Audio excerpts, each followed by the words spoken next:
د میدان وردګو ولایت په باندچک ولسوالۍ کې د غیشو ویشتلو یو ورځنۍ سیالۍ د 12 محلي لوبډلو ترمنځ ترسره شوې او د ګڼو چارواکو ترڅنګ د نندارې لپاره لسګونه ځوانان راغلي وو.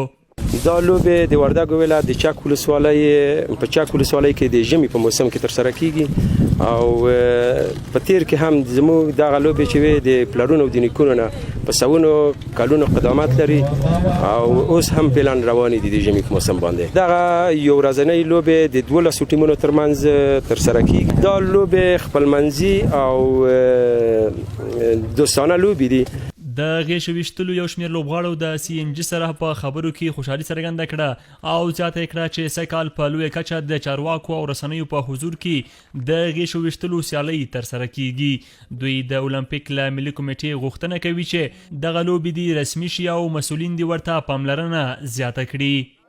نن د موږ لوبه ډېره ښه وه، موږ وګټله تقریبا کې یو 40 کوله شي، خو په د خپل منځ کې د کلیو سره د یو د بل سولو بس ښه احساس لرو. بس غواړو چې په آینده کې ښې لوبې وکړو، ښې د خلکو سره او ښې خاطرې ځینې ولرو. قریب 50 کاله کېږي چې ولم یې مشکلات خو نه د موږ دغه لندې دي بس او دا ډانډې ورته وایي که نه چې دا د مرغه پرونه پیسریخي وو، دغه د موږ مشکل دی او دغه غوټۍ ورته وایي د اوسپنې نه هم چې جوړې کړي دي، دغه مشکل دی چې ښې اساس عیار باندې هغه شي جوړې شي او موږ ته راکړل شي. انشاءالله موږ به تر هم ښې لوبې وکړو او ښه په زړه پورې د هېوادوالو دپاره.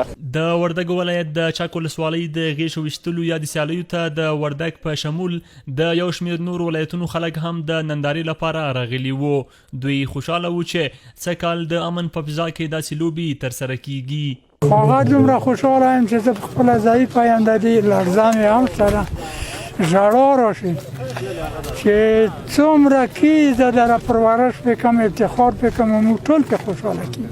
غواړم چې د لوبه د نږدې ځای څخه وګورم چې څه خوند یې واخلم. والله احساس خو د خوشحالۍ دی چې داسې د امن فضا کې موږ ته داسې لوبې برابرېږي، نو موږ ډېر خوشحاله یو. د غیشو ویشتلو یادو سیالیو کې د افغانستان د اولمپیک ملي کمیټې مشر نظر محمد مطمئن هم ګډون درلود. نوموړي د دغه لوبو د پیل په مراسمو کې وویل چې دغه لوبه تر اوسه د اولمپیک له ملي کمیټې سره رسمي ثبت نه ده، خو دوی هڅه کوي چې د دې لوبې ترڅنګ د لامبو وهلو او اس ځغلولو محلي لوبې هم رسمي کړي او دغه راز به د غیشو ویشتلو له لوبغاړو سره د دوی ستونزو او اړتیاو ته په کتو سره هر راز مرسته ترسره کړي.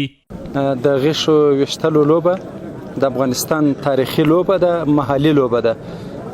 د اولمپیک ملي کمیټې او سپورت اداره سمه ده چې اولمپیکي لوبې زموږ جهاني او اسیایي لوبې دي، خو تر ډیره توجه محلي لوبه ته ورکوو. موږ به دغو لوبو ته نورم توجه کوو او دا د اولمپیک ملي کمیټې سره یو ثبت شوی رسمي فدراسیون ده، خو البته په نړیوالو اصولو باندې. محلي اصولو کې به موږ اصول ورته جوړوو او زه واده کوم چې انشاءالله العزیز نه یوازې غیشو ویشتل، په دې کې لامبو راځي، اس ځغلونه ده، منډه ده، غیږ او غیشو ویشتل. دا 15 لوبې دي چې ډیره توجه به ورته کوو. د یادونې وړ ده چې د غیشو ویشتلو محلي لوبې هر کال د ژمي په ساړه موسم او یخه هوا کې د نورو ولایتونو سربیره په میدان وردګو ولایت کې هم ترسره کیږي.